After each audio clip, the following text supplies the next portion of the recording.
Perfect. What's going on, everyone? I'm super excited for this video. It's probably going to be one of the first videos I actually upload on the channel, which I've been meaning to do for so long.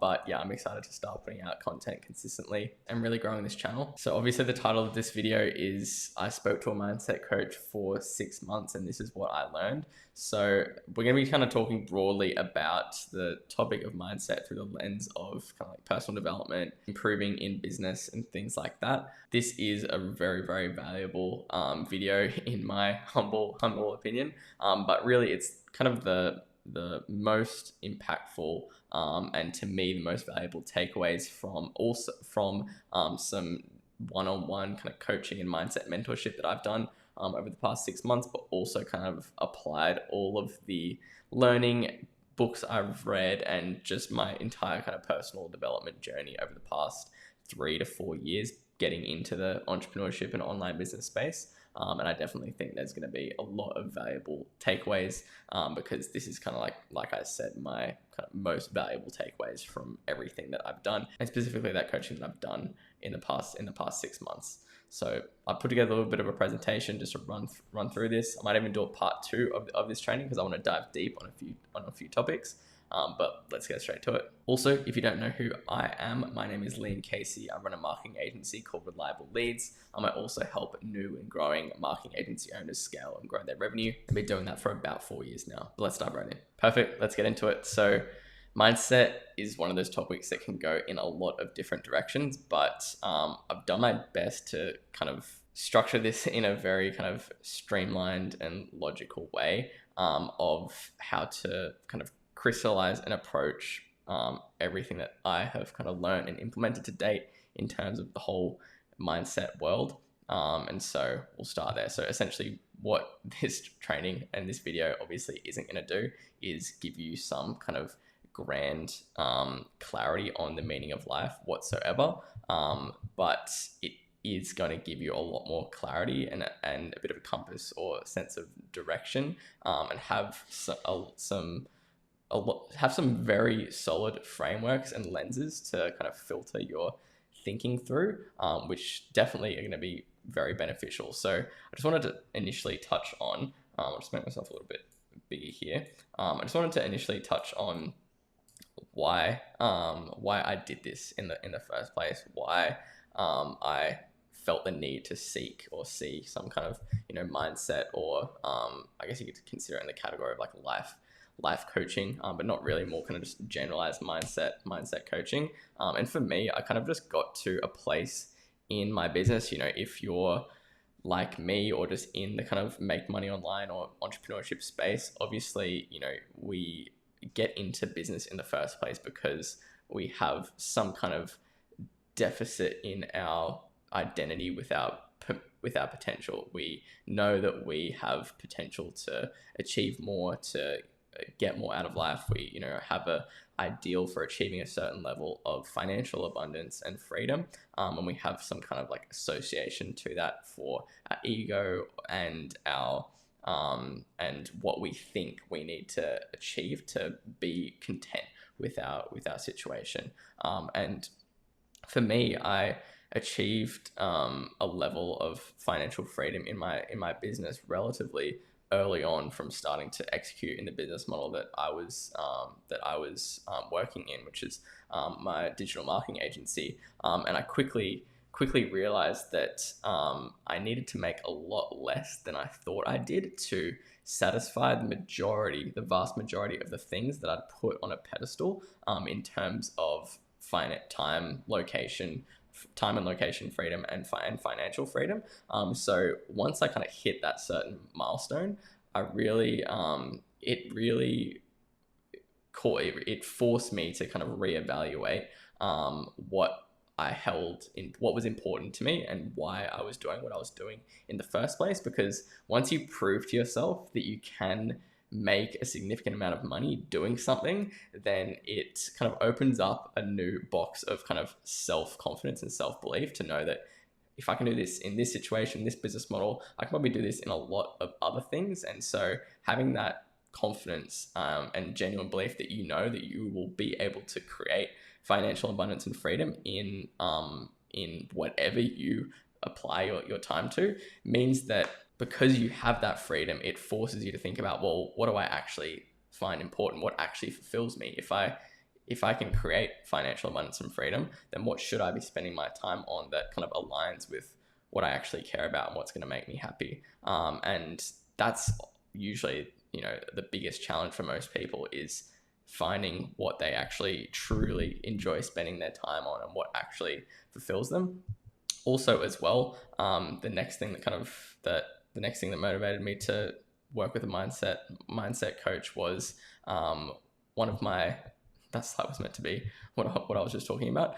One of my mentors that has a business that's doing over 8 figures annually in revenue, highly recommended seeing a mindset coach, and mentioned that was one of the most valuable things that they did on a weekly basis. And so when you hear something like that from someone that's in a vastly different position to you, in terms of stage of business, then obviously you see how important doing something like that could be. So like, well, I know I'm struggling with these things. I've got someone that is significantly further along in the path of their business, achieving a completely different level of success. So why don't I give it a try for myself? So the first kind of overarching concept that I wanted to introduce, if you haven't come across this before, then here you are coming across it now. But this is a relatively popular concept in the kind of self-development, in the personal development world, which is being, doing, having.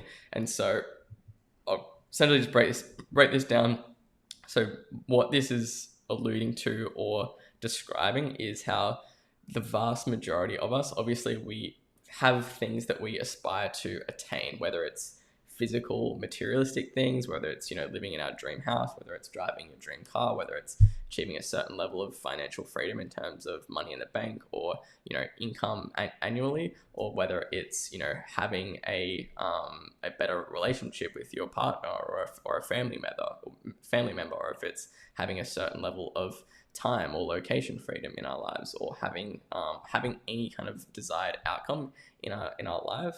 Obviously everyone has that, but what this kind of framework is referring to is how we associate attaining that outcome. The vast majority of the time we fixate on those outcomes, and never have an accurate perspective of what it's actually going to take to achieve those outcomes. And so what this does, it breaks down in a very logical and rational way of a more accurate perspective to take when achieving any goal or outcome.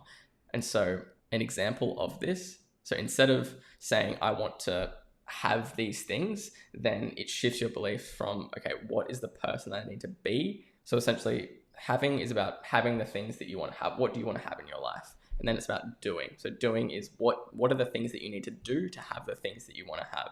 And then being is about, okay, what is the type of person that I need to be in order to do those things that are going to allow me to have what I want to have, which completely shifts the goal from your goal being having those things to your goal is being the person that is going to result in having those outcomes. And then you're way more likely to achieve those outcomes if you place more focus and attention on being that type of person, because the result of having certain things, and the things that you want to have are the effect of the cause. The cause is being the type of person that results in having those things. And if you are only placing attention on having those things, then how can you expect to make decisions or change your reality and change your life if you're never actually focusing any of your attention or effort on being the person that will end up having those things? It makes a lot of sense, but most people never think in that way, and I definitely didn't.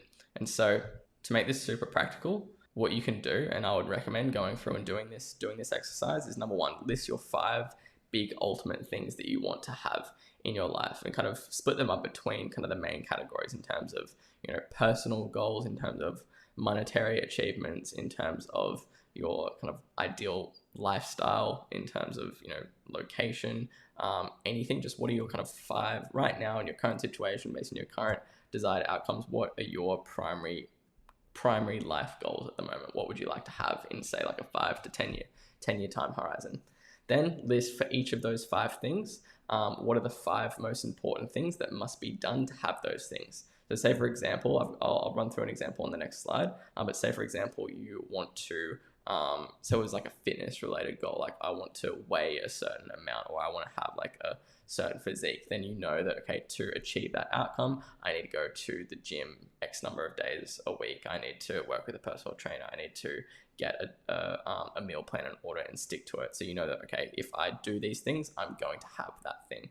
Then for all of the list of things that need to be done, and obviously each desired outcome will have multiple things that need to be done to achieve that desired outcome. And then so for all of the things that need to be done, write out what type of person you would need to be more of to make sure that those things were done. So for example, if it was going to the gym 4 to 5 days a week for an hour, then you know that you would need to work on building traits like discipline, like consistency, like passion and motivation. And then you've worked your way back and you're placing more focus and energy on building up the thing that's actually going to have way more of a significant impact to attaining your desired outcome. Lots of kind of suggested practices in the whole mindset space with regards to, just like manifestation and affirmations are usually primarily focused on just, thinking about the things that you want to have, as opposed to thinking about and placing focus and attention on what is the input to creating that you want to have, which is what we're talking about now, being the type of person that's going to take the necessary actions that is going to result in having what you actually want to have. So an example is, one thing that I want to have is my business reaching $100,000 per month profit. So what do I need to do to make that happen? I need to, some examples are spend more time on important tasks, get more coaching and mentoring, and take more risks. And so therefore, to do those things, I need to be more productive, more disciplined, be more open-minded and receptive to advice and mentorship. And I need to be more courageous, if that's spelled correctly, to take more risks more consistently. So I'd highly recommend going through those action steps, because it's going to give you a lot of clarity to know what you should be working towards. What are the traits that you need to work towards being? Because if you know that if you can work on developing those traits and implementing them, that those are the real inputs that are going to help you move closer towards your desired outputs. Then you can truly surrender and detach yourself from the outcome. Because one of the biggest things that holds people back from, one of the biggest things that can hold you back from achieving a certain milestone is fixating on it way too much. You really need to have a balance between having really strong and clear goals, but also being attached from the outcome of how that goal is achieved, and also achieving the goal in the first place. Because if you're too fixated on it, then you lose sight of what is actually going to get you there in the first place. So this allows you to detach yourself and realign your focus and kind of surrender to not fixating on I need to have this thing versus I need to be this person. So make being that person the goal, and the outcome will follow. Be the person that does the things and you will have what you want. It's as simple as that. So now the next concept that I wanted to break down was the social self versus the true self. And so just a few kind of basic definitions here. The social self is those aspects of one's identity or self-concept that are important to or influenced by interpersonal relationships and the reactions of other people. Also aspects of one's identity that is constructed and influenced by societal and cultural expectations. So your social self is kind of the social self is the version of you that's on the surface, more the version of yourself that is connected to your ego, and the version of yourself that is a result of our kind of societal programming and everything that we've been exposed to from being born into a human experience at this exact point in history. And so that the social self is the you that's kind of on the surface and a result of all of that. Obviously it serves a role and it's there for a reason. The benefits of your social self is that it can get you to a certain point. It's often linked to kind of more core kind of survival based character traits and motivations. It helps us survive, and it's very adaptable. Obviously we live in a reality, in a world that is extremely fast paced, changing all the time, and our social self allows us to be kind of nimble and mold to our current situation.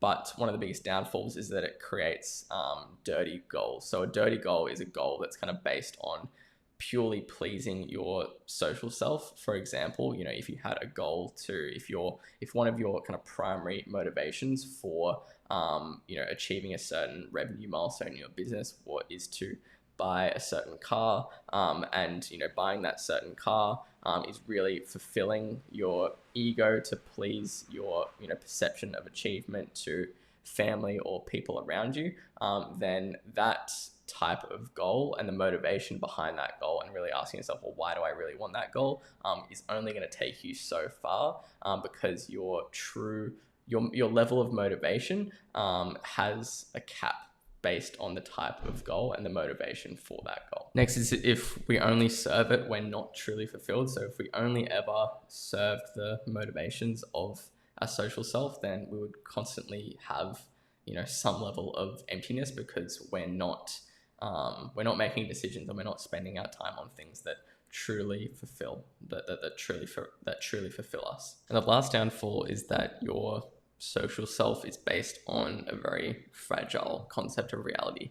I didn't really know how to put that last one into words perfectly, but what I'm trying to say there is that your social self is the accumulation of the surface level of human experience in terms of cultural and social programming, which is often based on a lot of false ideologies that aren't built to serve our true self. And so I couldn't really find a direct good definition of true self, but based on the mentorship that I've done and the books that I've read, this is kind of what it means to me. Is the true self is the real you. It's the version of you that is aligned with your purpose, your values, etc. It's the version of you that when you are in touch with it, you're content, you're at peace, you're passionate about what you're working on. And it's the version of you that's below the surface, and when, like I said, when you're in touch with it, you just have that inner knowing that you're on the right path, or that you're spending your time on the right thing, or that it's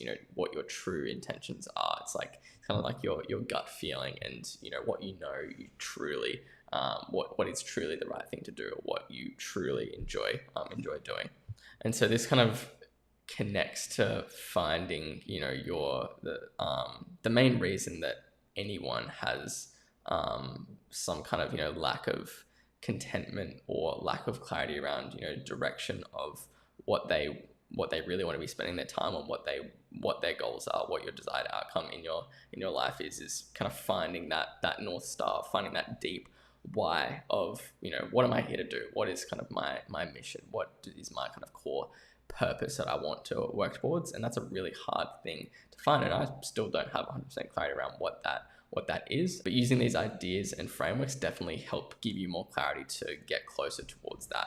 And so a quote that I like here is, if you have a deep enough why, you can overcome any how. It's a bit of a cliche or a cheesy quote, but it's so true. Like, I think a big one of the main reasons that most people don't achieve the level of success that maybe they would like to is because you don't have a clear enough why, or a strong enough why that is based on motivations and goals from your true self. Most people have whys that are motivated, that would be considered dirty goals based on their ego, based on social expectations. But when you have a strong why that's connected to a deeper purpose that you really align with, and that you love spending your time on, and you're really passionate about it, then that kind of breaks down any resistances. Because when you have a strong enough mission or a purpose, then obviously the way that you go about accomplishing that completely changes, versus something that isn't backed by as strong and fundamental beliefs and motivations. So the obvious question is, next, how do you get in touch with your true self? How do you tap into those kind of core motivations and align with what your ideal purpose is? The answer is that awareness is the ultimate superpower. And so really what this is referring to is self-awareness, and having the ability to identify your thought patterns. And I've got a few definitions here. So firstly, just like general awareness, the most basic definition is knowledge or perception of a situation or fact. But self-awareness specifically is the ability to tune into your feelings, thoughts, and actions. Being self-aware also means being able to recognize how other people see you. People who are self-aware recognize their strengths and challenges. And so placing more attention on your awareness of your current thought patterns, Obviously, this is way easier said than done. I'm going to walk through a few ways that you can improve your awareness, but being more aware of your feelings, of your thoughts, of your traits, your tendencies, your thought patterns, your motivations for your decision making is the key to making progress in your life, because the vast majority of the time, the reason that you have some kind of deficit in terms of your current situation versus your desired situation, or your current mental state versus your desired mental state, is based on something that, if you had a high level of self-awareness, would be relatively simple and obvious to identify of what needs to change or what needs to be worked on to improve that area of your life. So how to develop better awareness, just a few kind of obvious things and things that are easy to action on. Number one is meditate. This is something that is very obvious and you hear people talking about all the time. And I'm not saying that you have to be super consistent with meditation, but something that I do every now and then. It's great to say, yeah, you should meditate for 10 minutes a day. Even though that is very simple and easy to actually do, it's hard to do consistently depending on your situation and your lifestyle. But putting in the effort just to familiarize yourself with meditation techniques, even if, like I said, if it's just 10 minutes a day, that is going to improve your awareness. Especially the world that we live in today, we very rarely just sit with our own thoughts uninterrupted and just put a bit of a spotlight on what is actually going on in our head. Sometimes because it can be overwhelming, or we don't want to confront certain things, but those are the exact things that we need to be thinking through or confronting, or there might be just things that pop up that you don't realize that you're thinking in a certain way that needs to be addressed. Next is focused thought. So there's, I think this is an important distinction between meditation and focused thought. Focused thought is kind of just like the core and the cause of any outcome in our life. Everything that we work towards, every decision that we make, everything that we end up manifesting in our life starts with a focused thought. And the better that you can get at having clear focused thoughts, the better that you're going to get at creating the reality that you want. Because usually the biggest issue that most people have is lacking the ability to have a focused thought, because the reality that we experience is so frantic and fragmented, and there's so much stimulus and change that our environment is not conditioned for us to be able to hold a focused thought. Our attention spans are getting shorter and shorter. And so how can we expect to have any, real control over what we want our lives to be if we can't even control having just clear focused thought for a short amount of time? And so some ways that you can practice improving your focused thought is doing things like candle work, where you just light a candle and stare at a candle and just focus your thoughts on just looking at a candle, or doing things like symbol work, where you create a symbol for your desired manifestation or something that represents a desired outcome, so that you have, but based on the things that you want to have in your ideal situation, you can just create a random symbol that to you means and represents that desired outcome. And instead of meditation, I kind of like to look at it as like time to create, or time for focused thought. And so doing symbol work is a way to execute on that, where you, like I said, you have a symbol that represents a certain idea, an emotional state, or an outcome. And when you are meditating, you're really just thinking about and focusing your attention on that symbol for a short amount of time. And that is a great way to improve your awareness and improve your ability to maintain focused thought. Next is morning rituals. So this is something that I'm going to touch on a little bit more in part 2, but this has a huge impact on just how you approach your days in general. And what this really comes back to is the idea of you running the day versus the day running you.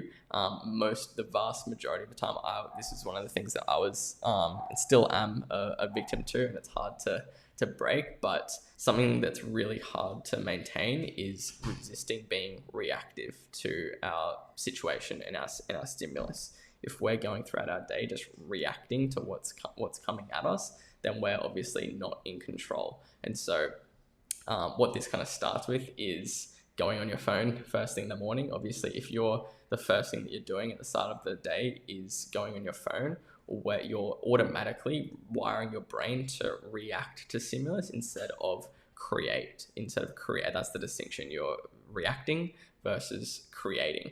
If we're in a state of creation, then we're in control. We're the one creating our mind state. We're the one making the decisions. And if we're the one in control and we're the one creating, obviously we're ridiculously more likely to create the desired reality and the desired outcome that we're trying to move closer towards. But if we're starting our day in a reactionary state, then we're removing our application of focused thought, and we're significantly decreasing our likelihood that we're going to be able to achieve a desired state, because our actions are affected way more by our external environment, versus when you're in more control, then you're able to make better decisions and have better actions, and be the type of person that's going to do the things that you're meant to do to have the things that you want to have. And also, when anything that is on your phone and media that we consume is other people's thoughts, is other people's ideas and other people's creations. So if the first thing that you're doing in a day is consuming other people's ideas and thoughts, then you've got no room to create your own thoughts, and that pattern just rolls on throughout the day, and has a trickle-on effect. Other things is just like waking up a little bit earlier, because if you wake up, a little bit before than you would ideally want to, then your kind of willpower has already won the day, because you've decided to be in control of the start of the day. Whereas if you're hitting your snooze button, then already you're reacting and letting the day run you. Next, reading is an obvious thing that will improve your awareness. Books are usually just the culmination of intelligent people's kind of distilled knowledge on a very specific topic, and so you can really accelerate your understanding of the world by just consuming other people's ideas and knowledge, and obviously that's going to expand your awareness. Perfect, so that's it for this video. Probably going to do a part 2 of this video, because there's a few things that I want to dive into a little bit more of, but I hope you got some value out of this video. I'm going to be putting out a lot more content around lots of different topics on the business side, from sales, from scaling marketing agencies, topics like crypto, investing, and other make money online business models. Really excited to start to grow this channel. That's all for this one. Peace.